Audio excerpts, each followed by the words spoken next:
तो ये बहुत महत्वपूर्ण है आप लोगों के लिए। इसमें सबसे ज्यादा बच्चा फंसता है कि सर जीएस की स्ट्रेटजी क्या होनी चाहिए।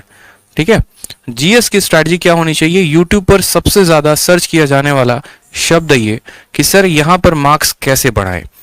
तो सर जीएस में हम जो है स्कोर कैसे करें, यहां पर इस बात को बताइए कि जीएस के लिए हमारी स्ट्रेटजी क्या होनी चाहिए। बहुत ज्यादा बच्चों का डिमांड रहता है, पिछली वीडियो में बच्चों ने बहुत कमेंट किया। ठीक है, तो इस बारे में हम समझते हैं कि जीएस की स्ट्रेटजी क्या होगी। देखो, आपको जीएस को अपने पेपर के लिए 3 पार्ट्स में तोड़ना है, आप समझेंगे यहाँ पे, और 3 पार्ट से आपके सवाल पूछे जाते हैं। सबसे पहला जो पार्ट होता है ना, वो होता है मेरे भाई यहाँ पर सिलेबस। सिलेबस का मतलब क्या हो गया, सिलेबस का मतलब यहाँ पर आपके सब्जेक्ट हो गए। जैसे अगर हम बात करें तो फिजिक्स हो गया, केमिस्ट्री हो गया, आपको बायो हो गया, ठीक है, पॉलिटी हो गया, हिस्ट्री हो गया, ज्योग्राफी हो गया, आपका इकोनॉमिक्स हो गया, और इसके अलावा यहां पर आपका थोड़ा बहुत इन्वायरमेंटल हो गया। नेक्स्ट बात करते हैं यहां पर, तो ये हो जाता है आपका स्टैटिक का पोर्शन। ये जो स्टैटिक का पोर्शंस होते हैं, जैसे आप कह सकते हैं इसमें कि सर कंट्री एंड कैपिटल है, ठीक है, फिर उसके बाद यहां पर करेंसी जैसे शब्द हो गए, फिर उसके बाद यहां पर जैसे डांस वाले शब्द हो गए, जितने के जितने, फोक डांस, ये डांस, वो डांस। इसके अलावा जितने भी स्टैटिक के पोर्शंस हो गए, प्रथम पुरुष, प्रथम महिला, यहाँ के राष्ट्रपति कौन है, यहाँ के ये कौन है, ये फलाना ठिकाना, जितनी बातें होती हैं। और तीसरा जो होता है वो होता है हमारा करंट अफेयर।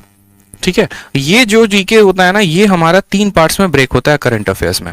जैसे कि मैंने कहा आपको, पहला पार्ट सिलेबस, दूसरा पार्ट स्टैटिक, तीसरा पार्ट करंट अफेयर।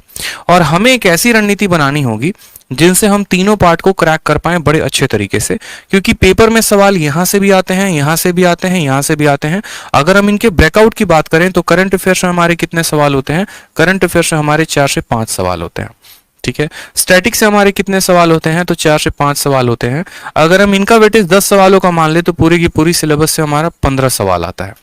और हमें जो है एक ऐसी रणनीति बनानी पड़ेगी। देखो भाई, जिन्होंने वीडियो को अभी तक लाइक नहीं किया है वो लाइक कर दें, और जिन्होंने वीडियो को शेयर नहीं किया वो शेयर कर दें। अगर मैं इतनी वैल्यूएबल बात आप लोगों से शेयर कर रहा हूं आप लोगों के स्कोर को बढ़ाने के लिए, तो ये आप लोगों का भी फर्ज बनता है कि आप भी इस वीडियो को ज्यादा से ज्यादा लोगों तक शेयर करो। ठीक है, अगर मैंने यहाँ पर जो है एक जहद उठाई है कि आप लोगों के स्कोर को बढ़ाऊं, मैं आप लोगों की सहायता करूं, मैं आप लोगों को जो है स्ट्रैटेजी ढंग की बताऊं, तो उसी तरीके से आप लोगों का भी ये फर्ज बनता है कि आप वीडियो को ज्यादा से ज्यादा लोगों तक पहुंचाओ। ठीक है, तो ज्यादा से ज्यादा लोगों तक शेयर करो आप। तो ये हमारा एक सिलेबस हो गया, और दूसरा हो गया हमारा ये स्टैटिक का पोर्शन, और तीसरा हो गया हमारा करंट अफेयर का पोर्शन। ठीक है, ये सभी पॉइंट्स पर अगर जो स्टूडेंट काम कर लेगा उसका जीएस में जो स्ट्रैटेजी है, जीएस में जो स्कोर है, वो हमारा 35 प्लस आना शुरू हो जाएगा। और 30 और 35 प्लस एक बहुत ही बढ़िया स्कोर माना जाता है आपके जीएस में। अगर इतना आप स्कोर करते हैं तो आपका बहुत अच्छा रिजल्ट आएगा। लेकिन इस बढ़िया रिजल्ट के लिए हमें क्या करना पड़ेगा, किस तरीके की प्लानिंग करनी पड़ेगी, किस तरीके की जो है हमें ब्रेकआउट रखना पड़ेगा। तो जैसा कि मैंने आपको सबसे पहले बताया, तो यहां पर समझते हैं, सबसे पहले यहां से शुरुआत करते हैं। ठीक है, सबसे पहला पॉइंट आप पकड़िए यहाँ पे सब्जेक्ट में। इस सब्जेक्ट में अगर आपको देखना है ना, तो आप देखना यहाँ फिजिक्स से ज्यादा क्वेश्चन नहीं आते, बायोलॉजी केमिस्ट्री से ज्यादा नहीं आते, सबसे ज्यादा बायो से आते हैं, फिर पॉलिटी से, हिस्ट्री से और ज्योग्राफी से। ये आपके जो है ना, ये 4 सब्जेक्ट जो है ये बहुत इंपॉर्टेंट है इन 7 सब्जेक्ट्स में। इसको जो है आप प्रॉपर तरीके से अगर रिवाइज कर लेते हैं, प्रॉपर तरीके से आप एक एक पॉइंट पढ़ लेते हैं, तो आपको परेशानी नहीं होगी। फिर बच्चा बोलेगा कि सर इसको पढ़े तो कहाँ से पढ़े। ठीक है, क्या कोई किताब को रेफर करें, क्या कोई यूट्यूब चैनल को रेफर करें, कैसे पढ़ें। तो देखो, हमारे चैनल पर ऑलरेडी क्लासेस चल रही है, आप उससे रेफरेंस ले सकते हैं। इसके अलावा जो है अगर आप किसी बुक से पढ़ना चाहते हैं तो आप किसी बुक से पढ़ सकते हैं, लेकिन बुक में जो सबसे बेस्ट होगा मेरे हिसाब से वो रहेगा लूसेंट।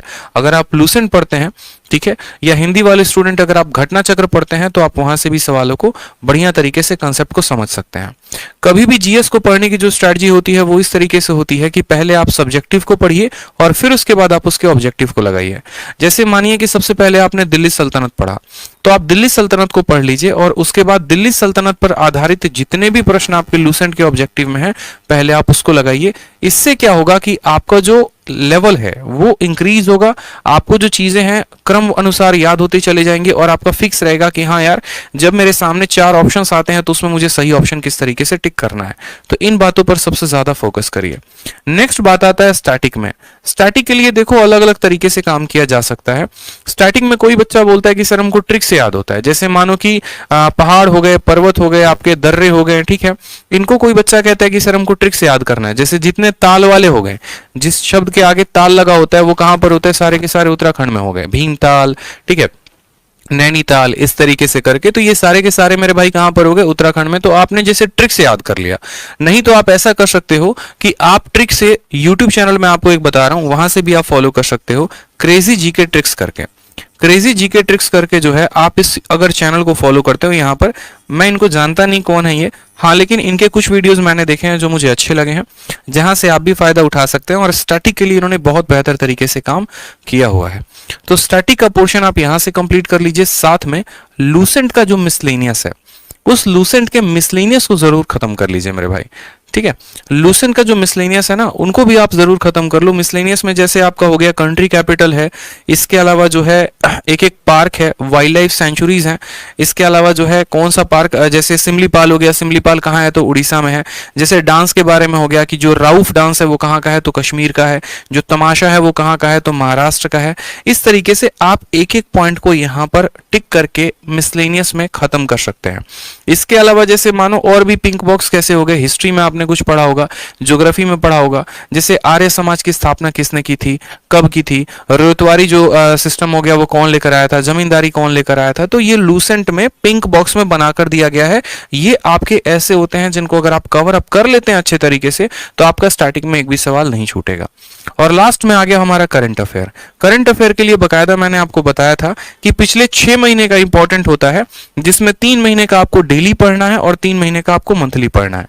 जैसे अगर हम बात करें यहां पर, तो जनवरी हो गया, फरवरी हो गया और मार्च हो गया। इसका आप डेली का वीडियो देखो, ठीक है, जहां से भी आपको मिले, एक एक दिन का घटना आपको याद रखना है। और उसके अलावा जो पीछे के महीने हो गए, पीछे के महीने कौन हो गए, जैसे अक्टूबर हो गया, नवंबर हो गया, दिसंबर हो गया, इनका आप मंथली पढ़ा करो। इनके अलावा जो आपको और पढ़कर जाना है, जैसे क्रैप होता है, ठीक है, या फिर पीआईएन होता है।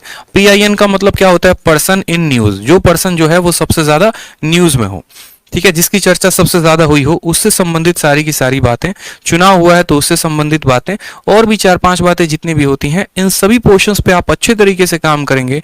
इनके ऑब्जेक्टिव को अगर आप अच्छे तरीके से लगाते हैं तो आप लोगों का काफी ज्यादा फायदा होगा।